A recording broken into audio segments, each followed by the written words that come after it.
Tu ressembles à ce monsieur qui est là. Je suis fécond. Je suis fécond. Je suis... Et puis il va. Parce que je ne comprends pas. Dieu m'a béni un jour, il m'a dit que j'aurai des enfants.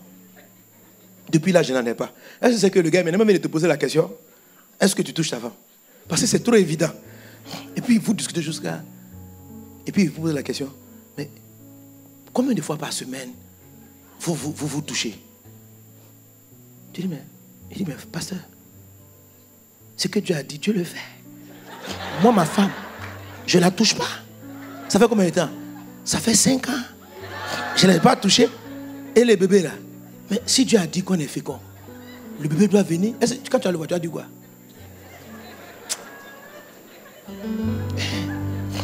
Donc, toi aussi tu es là, parce que je ne comprends pas. Dieu a dit que moi j'allais régner. Dieu a dit que Dieu m'a promis qu'on va me nommer directeur. Dieu m'a promis qu'il allait m'élever. Il allait m'élever. Depuis là, ça n'arrive pas. Mais ça va arriver comment? Tu ne fais pas ce qu'on fait pour aller au sommet. Tu n'étudies rien. Tu n'apprends rien. Tu es un consommateur chronique. Le sommet arrive comment? Le sommet arrive comment? Comment il va venir? Amen. Il va arriver comment? Il faut regarder, comment on dit, c'est quoi les consommateurs? Et c'est là le problème qui nous frappe. Quand les Occidentaux ont fabriqué la télévision, les Chinois qui étaient en bas, les Coréens qui étaient en dessous, vous savez qu'il y a près de 60 ans de cela, on était au même niveau de développement. La différence, ce qui s'est passé avec le temps, c'est que quand on a envoyé les télévisions, avant les télévisions américaines, c'était Sharp. Vous connaissez Sharp, non? Maintenant, vous ne connaissez plus Sharp. Ça a disparu. Maintenant, vous connaissez Samsung. C'est coréen. Mais avant, là, c'était Sharp. Ça venait des États-Unis. Eux, ils ont pris Sharp. Ils ont étudié comment on a fabriqué Sharp. Ils ont observé le système. Et puis, ils ont commencé à reproduire. Ils ont fabriqué Samsung. Pourquoi nous, on est restés en bas? Parce que quand on a reçu Sharp, j'ai une télé Sharp. Et tu n'as pas ouvert le moteur. Tu n'es pas parti apprendre. Et tu n'as pas essayé de reproduire. C'est pourquoi tu es resté en bas.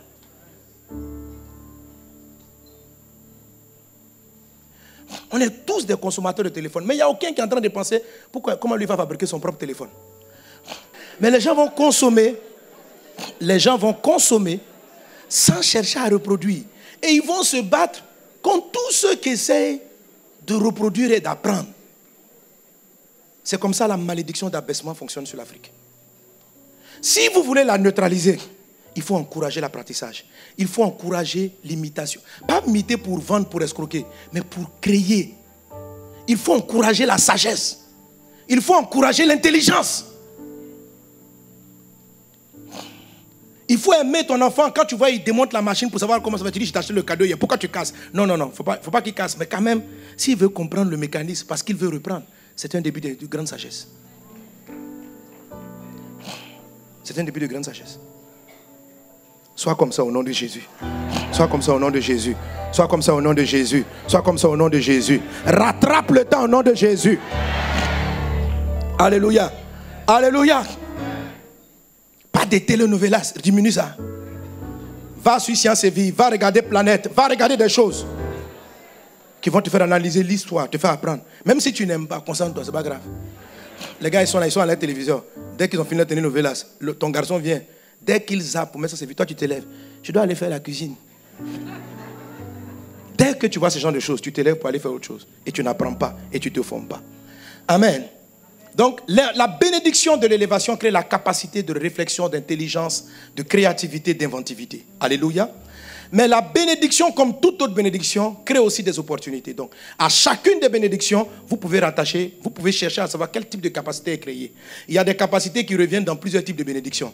La même capacité la capacité de travailler est la même capacité qui est créée au niveau de la troisième bénédiction. Ta corbeille et ta huche seront bénies. Pour que quelqu'un, sa corbeille et sa huche sont bénies, amen, il faut qu'il travaille. Alléluia. Dieu dit, je bénirai le travail de tes mains. La corbeille et la huche, c'est la bénédiction qui fait que tu ne manques jamais de quoi manger. Amen. Amen. Les ennemis viendront contre toi par un chemin. C'est la cinquième bénédiction. Ils s'enfuiront devant toi par 7 chemins. Ça veut dire que Dieu donne à cette personne la capacité de vaincre tous ses adversaires. Il a toujours des stratégies pour les vaincre. C'est la capacité que Dieu lui a donnée. C'est la capacité de trouver des solutions aux attaques adverses et de les vaincre. Mais peut-être qu'il n'a pas la troisième.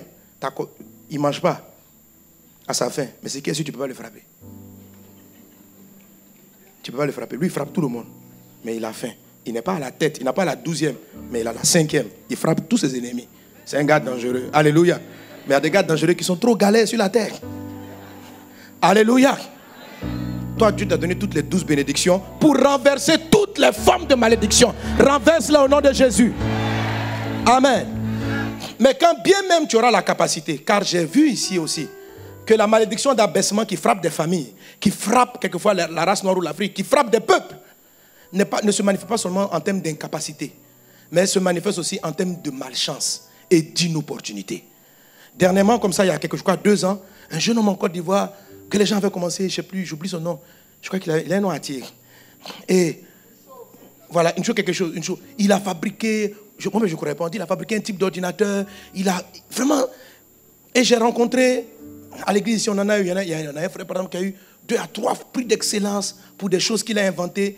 Vous trouvez dans des endroits, il y a des jeunes, on a trouvé en Afrique des jeunes qui sont capables de reproduire des fusées, de faire des choses comme ça. Il y a des gens brillants. Ils ont la capacité. Ils ont la capacité. Ils analysent, ils sont observants. Il y en a qui ont la capacité de l'élévation. Mais la malédiction ne touche pas toujours les capacités. Elle peut toucher aussi les opportunités. Ce jeune dont je suis en train de parler, brillant, sage et intelligent, la mort l'a frappé trop vite. Et il est parti. Il y a des gens qui ont trouvé des remèdes contre le sida, des remèdes contre le cancer. Mais ils n'ont pas eu l'opportunité pour que leur talent puisse s'exprimer. Vous me suivez? Donc, la bénédiction crée la capacité, mais la bénédiction aussi donne un cycle d'opportunités. Donc, tu peux avoir, quand la malédiction arrive, elle peut laisser de côté ta capacité. C'est-à-dire que tu es toujours très brillant, intelligent, tout ça. Mais elle va frapper le cycle des opportunités. Dans le cas de la fécondité, les opportunités, c'est le cycle d'ovulation de la femme. Une femme peut prendre une malédiction parce que son cycle ne fonctionne plus. Donc ça, c'est les opportunités. Quand une terre est maudite, quand Dieu dit, je bénirai ton sol, ou bien la terre est maudite, plusieurs choses. La capacité même de la terre à donner du fruit, à avoir les minéraux. La terre peut être privée des minéraux de l'engrais naturel. Donc si le problème de la terre qui a été maudite, là, c'est le manque d'éléments nutritifs, tu l'apportes. Mais même quelle que soit la capacité d'une terre, elle a besoin du cycle d'opportunité de la pluie. Si tu as semé et qu'il n'y a pas d'eau qui arrive, et la pluie est aussi cyclique, elle vient à sa saison. Quelqu'un est avec moi? Donc, la semence qui tombe sur une bonne terre doit rencontrer l'opportunité de la pluie pour que la plante sorte. Vous me suivez? La capacité d'un homme d'être fécond doit rencontrer l'opportunité de l'ovulation pour produire le bébé. La capacité, quand Dieu te bénit, il dit tu seras en haut, tu ne seras jamais en bas. Ton intelligence doit rencontrer, mais cette fois-ci, une visitation divine, ça veut dire quelqu'un. Il y a quelqu'un à un moment donné, vous avez une connexion qui commence à t'ouvrir les portes. Donc cette personne-là, amen, cette opportunité peut être privée parce que la malédiction n'a pas touché la capacité, mais l'opportunité. Ou maintenant, au cas où une malédiction a frappé tes opportunités, comment est-ce que tu neutralises ce genre de malédiction? Quelqu'un est avec moi? Amen. Alléluia. Si c'est la capacité, tu sais que tu dois te former, tu dois apprendre, tu dois analyser, tu dois manifester la sagesse du serpent et la sagesse de la fourmi. Amen. Amen. Alléluia. Amen. Maintenant, quand c'est l'opportunité qui est atteinte, qu'est-ce qu'il faut faire? Quand c'est l'opportunité qui est touchée, il y a 2 possibilités encore. Donc, 2 possibilités peuvent être atteintes quand tu as un problème d'opportunité. Qui pense qu'il a un problème avec les opportunités? Qui pense que lui, il a un problème avec les opportunités? Ou un problème avec les opportunités, c'est-à-dire, par exemple, tu sais jouer au ballon, mais depuis on ne te donne pas l'occasion d'aller briller dans les grandes équipes. C'est-à-dire, tu as la capacité là, Dieu t'a donné. Alléluia. Mais on ne te donne pas l'occasion. Qui est comme ça? Dans le nom de Jésus. Que les inopportunités soient neutralisées au nom de Jésus. Parce que tu entends cette parole. Dieu restaure dans ta vie le cycle des opportunités au nom de Jésus. Donc neutraliser la malédiction n'est pas traiter avec l'incapacité, n'est pas la seule, la capacité, c'est un des problèmes possibles. Une autre possibilité, c'est le problème des opportunités. S'il y a une opportunité, ça va donner le même résultat. À la fin, tu n'auras pas au sommet, tu seras toujours en bas. Avec ton intelligence, avec ta sagesse, tu ne seras pas en haut. Donc, qu'est-ce que tu dois faire? Alléluia. Demande-moi, comment on fait? Le premier texte que j'ai lu nous dit que Israël n'a pas connu, il dit tu as été aveuglé, tu n'as pas connu le temps où tu as été visité. La première des choses qui font que des personnes n'ont pas les opportunités, c'est parce qu'elles ne voient pas les opportunités. Sinon, ce n'est pas que l'opportunité n'est pas arrivée, mais tu ne l'as pas vue. Ce n'est pas que Dieu ne t'a pas visité, mais tu n'as pas su lorsqu'il te visitait. Alléluia. Amen. Alléluia. Tu n'as pas su. Et le plus souvent, les opportunités divines, on ne les saisit pas, on ne les voit pas, parce qu'on développe pour des choses ce qu'on appelle le mépris. Le sentiment de mépris, la culture du mépris de certaines choses va fermer vos yeux en ce qui concerne les opportunités. Le contraire du mépris, ça s'appelle l'honneur. La plupart des bénédictions sont la plupart des cycles d'opportunités, que ce soit pour, si c'est une bénédiction de fécondité, bénédiction de la terre favorable, bénédiction de la grâce, la pluie, bénédiction du sommet, bénédiction de prêter aux nations. Toutes ces bénédictions ont leur propre cycle d'opportunités. Mais la majorité des cycles d'opportunités sont déclenchés par les lois de l'honneur. Dis avec moi l'honneur. Alors, quand quelqu'un méprise ce qu'il aurait dû honorer, quand quelqu'un développe du mépris pour des choses qu'il aurait dû honorer, il peut enclencher dans sa vie une malédiction. Mais la malédiction qui va venir va frapper le cycle des opportunités. Et il sera frappé comment? Quand Dieu va envoyer des faveurs à nouveau, il ne saisira pas. Il n'élèvera pas. Est-ce qu'on est ensemble? Est-ce qu'on est ensemble? Amen. Alléluia. Alléluia. Amen. On était, par exemple, tu es en train de prier. Et Dieu te bénit. Seigneur, vraiment, ouvre-moi les portes du travail. Je veux travailler. Et tends ta main. Dieu répond. Dieu répond. Mais il peut répondre par une visitation. Et la visitation, c'est quoi? C'est souvent quelqu'un. Mais au milieu de beaucoup de gens que tu rencontres chaque jour, au milieu de personnes avec qui tu t'assois à l'église, comment tu peux savoir que la connexion avec ton futur mari se trouve avec ta voisine de gauche ou de droite? Peut-être que c'est parce que ta voisine va devenir ta copine. Et que par elle, tu vas rencontrer son frère, qui est l'homme de ton destin. Donc le jour où Dieu veut te faire rencontrer le frère, tu sais que, comme il sait que lui, il a destiné que tu maries le frère de cette sœur, il va faire tout pour qu'elle s'asseye un jour à côté de toi. Et le jour-là, tu peux la mépriser. Oui. Alors, je vais vous montrer comment, par exemple, des gens ont été bénis à l'église. Une fois, un dimanche, c'était le pasteur Peggy qui dirigeait. Il a fait une prière. Il dit, bon, et il aime faire ce genre de prière-là.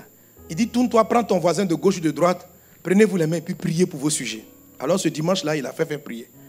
Et la sœur, en tout cas, elle a eu l'intuition de se tenir à gauche et non à droite. Donc, à gauche, elle prend la main du frère qui est à gauche. Amen. Bon, je ne sais plus trop si c'est à gauche ou à droite, mais je choisis la gauche. Elle va à gauche. Et le pasteur dit, donnez vos sujets. Elle donne, elle dit à monsieur, j'ai déposé dans la semaine là mon dossier dans telle entreprise. Prions pour que ça aboutisse. Et elle donne le nom de l'entreprise. Quand elle a dit, le frère qui prend le sujet là, c'est lui le directeur de la société. Mais elle ne savait pas. Donc lui aussi il donne son sujet. Il les deux pris. Quand ils ont fini, il dit, ma soeur, demain, viens là-bas. Alléluia. Amen. Donc c'était quoi l'opportunité? Son sujet a été exaucé, mais Dieu va faire en sorte que dans toutes les milliers de gens qu'on a, ce dimanche-là, elle s'asseye, elle a été visitée. Mais la visitation, c'était quelqu'un. Et c'est toujours comme ça. Jésus dit aux Israéliens, il dit, je vous envoie les prophètes, vous n'avez pas connu. Il dit, si aujourd'hui, tu connaissais ce qui appartient à ta paix, il dit, moi Jésus là, je suis venu pour changer votre destin. Mais ils ne l'ont pas reconnu. Si Israël avait reçu Jésus, Jérusalem n'aurait pas été détruite en l'an 70. C'est ce qu'il explique ici. Il a commencé à pleurer. Il dit, on va vous assiéger. On va vous assiéger. Et comment vous êtes aveugles? Pourquoi? Parce que eux, ils attendaient Jésus. Un gars qui arrive. Un roi et des couronnes. Un gars. La Bible dit, qui a reconnu le bras de Dieu? Qui a reconnu la main de Dieu? Il s'est élevé au milieu de nous comme une feuille plante. Ésaïe 53, verset 1. Il n'avait rien pour nous plaire. Méprisé et abandonné des hommes. Dit Ésaïe 53. Pourtant, ce sont nos souffrances qu'il portait. Écoute-moi, la réponse de Dieu ne ressemble pas à ce que tu sèches. Mais pourtant, c'est la solution de Dieu. Mais comme des gens ont l'art de juger par l'apparence, de classer les gens ou de déclassifier les personnes en fonction de leur image apparente, c'est ce qui fait qu'ils sont aveuglés. Ils sont aveuglés. Alléluia. Par exemple, tu es en train de prier pour ton mariage. Père, je suis fatigué. Dans ma famille, personne ne se marie. Je veux me marier. Et puis Dieu dit, je lève la malédiction. Tu vas te marier. Qu'est-ce qu'il fait? Dimanche, tu arrives au culte. Il envoie l'opportunité. Alors, quand tu es assis au culte, il y a deux frères. Il y a un à ta gauche et un à ta droite. Et ce jour-là, c'est toujours Pasteur Peggy qui dirige. C'est celui qui me fait prier gauche-droite. Amen. Il y a un frère à ta droite, sans alliance, beau garçon, bien habillé, un parfum parfumant la salle, une grâce dans la parole, élégant, vraiment l'image même de ce que tu cherches. Lui, il est à ta droite. À ta gauche, un frère bizarre, avec une odeur bizarre qui complique la situation. Il est bizarre, il est là, l'habit est déchiré, il est truc. Donc, oh, toi, tu cherches qui tu dois marier aujourd'hui. Et vous arrivez. Maintenant, Peggy dirige. Pasteur Peggy. Il dit, priez. Tourne-toi vers un voisin, prie avec lui pour le sujet. Tu regardes à gauche, le frère. Il y a, de l'autre côté du frère, le frère élégant, de l'autre côté, il y avait une autre soeur qui voulait l'attraper pour prier pour lui. Frère, viens, on va prier. Et tu as laissé de côté. Alléluia. Amen. Et toi, tu veux te marier. Donc, tu cherches les gens qui ressemblent à ton mariage. Mais celui qui est à gauche, il ne ressemble pas à un mariable. Mais ton erreur, c'est de croire que Dieu te donne directement la personne. Oh, ce n'est qu'un cheminement. Et tu pries, le gars de droite, bien sapé, sans alliance. Un bandit. Un gars bizarre. Tu vois, ma fille, ce jour-là, Dieu t'a visité, mais tu n'as pas reconnu. Parce que si tu avais le cœur de compassion de Dieu, tu te serais retourné. Et regardez, tu dis, il ressemble à quelqu'un qui a beaucoup de problèmes. Je vais prier avec lui. Et tu te tournes à gauche. Et tu pries avec lui. Tu le bénis. Et à la fin du culte, tu sais même, est-ce qu'il peut rentrer? Mais je vois si je peux l'aider à rentrer chez lui. Le gars, il s'en va. Et puis bon, vous donnez un autre rendez-vous de prière. Mais en fait, ce n'était pas lui le mari. Son grand frère. Amen. Son grand frère.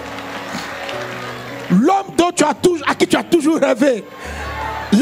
La visitation de Dieu. Son grand frère. Ce n'est pas lui-même. Lui-même, il est un peu bizarre. Mais son grand frère.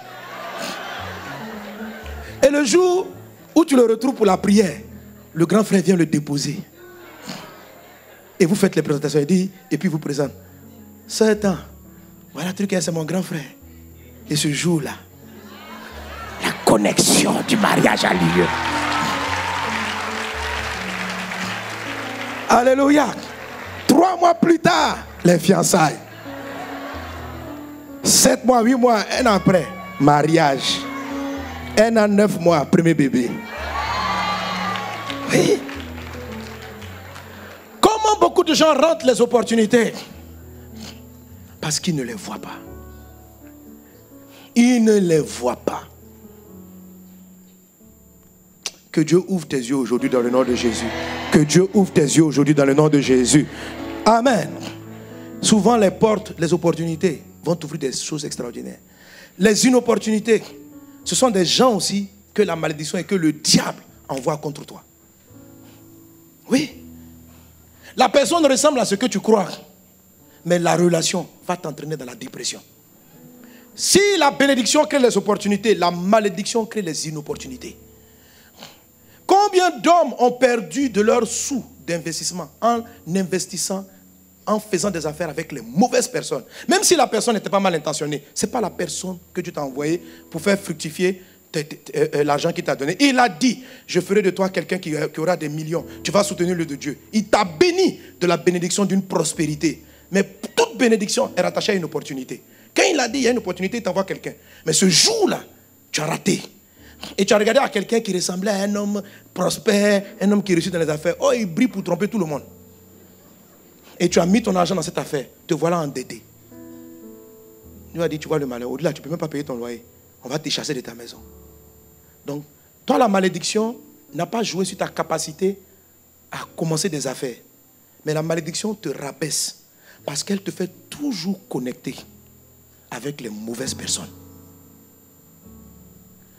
Donc quand tu constates que tes affaires, tu montes un peu. Et puis après, tu as des contacts qui te ramènent en bas.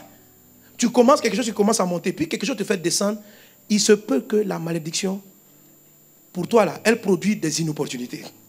Alors, si tu veux la neutraliser, il faut traiter avec le cycle des opportunités. Quelqu'un est là avec moi? Amen. Et je l'expliquerai plus en détail dimanche prochain. Le cycle, les opportunités, dans l'ensemble des 12 formes de bénédiction, sont révélées par un principe, la loi de l'honneur. En toute chose, la loi de l'honneur. Autrement dit, des gens brisent des cycles quand ils déshonorent quelqu'un ou quelque chose qu'ils auraient dû honorer.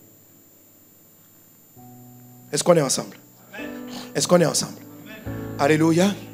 Quand j'ai fini mes études, il y a une malédiction qui était sur moi. Je ne peux pas travailler. Je ne trouvais pas du travail. Je n'avais pas les opportunités. J'avais mon diplôme, diplômé d'une des plus grandes écoles de Côte d'Ivoire. Très bonnes études. Fini pratiquement parmi l'un des meilleurs de ma promotion. Mais je n'avais pas les opportunités de travail. Pour comprendre ça, je vais lire un texte. Lisons le passage de Michal. Donnez-moi le passage de Michal avec David. 2 Samuel 6,16. Et il ne danse pas comme ça. Et la Bible dit, Michal, fille de Saïl, regardait par la fenêtre et voyant le roi David sauter et danser devant Dieu, elle le méprisa dans son cœur. Son problème vient de là. Le mépris. Et, vous allez voir, et quand on continue, quand son mari va rentrer à la maison, parce qu'elle a vu par la fenêtre, elle va lui dire 3 mots. Elle dit, toi comme un roi. Tu sais ce que c'est qu'un roi? Elle, c'est la fille de Saül, le premier roi. Elle vient de la noblesse. Elle sait comment on marche, comment on se tient. Elle est élégante. Elle dit, toi, comment tu peux te comporter comme ça? T'avilir devant les gens. David lui répond, maman, je ne dansais pas pour les hommes, hein. Moi je dansais devant le Créateur. Même si je me parais le fou là, même les serviteurs là, malgré tout, ils vont m'honorer. Ils vont m'honorer même mieux qu'ils honoraient ton papa. Et le texte continue en disant, allez-y vers la fin. Le texte finit avec verset 22. Donc, comme on a fini d'expliquer, il est dit, oh, Michal. Ça veut dire que la stérilité de Michal était différente de la stérilité de Anne. Et pour elle, c'était une malédiction. C'est pour ça qu'elle n'a pas d'enfant. Et quand c'est une malédiction, c'est une parole qui vient de Dieu. Parce que tu as déshonoré un principe. Elle, qu'est-ce qui a été frappée? Parce que David est fécond. David a eu d'autres enfants. Qu'est-ce que Michal n'a pas eu? Elle était une jeune femme. C'est son cycle qui a été bloqué. Elle ne pouvait pas enfanter. Pas parce qu'elle n'avait pas d'organes, mais parce que son ovulation s'est arrêtée. Ça s'est arrêté pourquoi? À cause d'une loi de déshonneur. C'est ce qui a entraîné son problème. Elle aurait pu relever ça si elle écoutait le message que je donnais aujourd'hui. Malheureusement, elle n'a pas écouté. Et c'est ce qui m'est arrivé. Mon père vient me dire, j'étais en classe de première, je n'étudiais pas beaucoup en classe. J'étais dehors en train de prêcher l'évangile, j'ai évangélisé tout le monde. J'ai augmenté, je pouvais prier 17h à 18h par jour. Mes études ont commencé à prendre un coup. En seconde, j'avais 5 heures de prière, d'évangélisation. Je travaillais très bien. En première C, mon enfant commençait à baisser. Mon père, en tant que papa, me dit, fils, travaille un peu. Moi, j'ai vu ça comme une persécution. Comme il est musulman, moi, je suis chrétien. Et je sers Dieu. À l'école, on m'appelait Pastori, Pastori. Alors, j'ai dit à mon père, papa, c'est pour Dieu. Et puis, je lui parlais comme ça, papa, papa. Mon père a dit, ah bon? Et puis, c'est fini. Vous voyez, ici, là, David n'a pas maudit. Il lui a simplement dit, madame, mon papa, comme ça. Laisse-moi faire ce que je veux faire pour Dieu. Mais Dieu n'a pas aimé. Et il a frappé ses entrailles. C'est une malédiction. Ici, il n'y a pas de démon à chasser. Si vous partez faire sa délivrance, elle sera toujours stérile. Elle sera toujours stérile. Elle a méprisé une loi. Et quand mon père a dit, je ne me souviens même pas de l'histoire. Plus de 7 ans après, je finis mes études. Je cherche du travail, je n'en ai pas. Je cherche, je dépose, j'ai la capacité, mais je n'ai pas d'opportunité. Et je prie et l'esprit me dit, va voir ton père. En ce moment, il habitait Boaké. Je prends le cas, je vais à Boaké. Je dis, papa, je vais te demander pardon. Il dit, pourquoi? Je dis, je crois que je t'ai fait du mal. Mais je ne savais pas de quoi il s'agissait. Et c'est là qu'il ouvre son cœur. Il dit, quand tu étais en première. Bon, je t'ai donné un joyeux conseil. La manière dont tu m'as répondu là, je me suis dit en moi, c'est que tu ne me prends plus comme ton papa. Je ne serai plus un papa pour toi. Je vais payer tes études, je vais faire ce que tu veux, mais te donner un conseil, te dire qu'est-ce qu'il faut faire, c'est fini. Tu sais, la Bible dit, honore ton père et ta mère, et tes jours se prolongeront. Donc, à chaque loi d'honneur est rattachée une bénédiction. Si tu honores ton père et ta mère, tu vas vivre longtemps. Donc, quelqu'un qui déshonore son papa, il peut avoir une malchance d'accident. La Bible dit, si tu n'honores pas ton père et ta mère, tes jours sont réduits. Donc, des gens meurent vite, pas parce qu'il y a un sorcier au carrefour. Parce qu'un jour, ils se sont assis, papa a parlé, ils lui ont répondu. Quand ils ont fini de répondre, oh, il mourut vite. Parce qu'un bon père ne va pas ouvrir sa bouche pour te maudire. Comme David, il n'a pas maudit sa femme. Mais, la Bible dit, oh, ça dit, il faut comprendre que sa stérilité, là, c'est une conséquence. Moi aussi, quand j'ai fini de parler, oh, Pastori Sanogo ne trouvait pas du travail. Et quand je suis parti voir papa, j'ai parlé avec lui, je me suis mis à genoux. Je dis, j'ignorais. Et il m'a béni. On a parlé la nuit du vendredi à samedi. Lundi, j'ai eu du travail.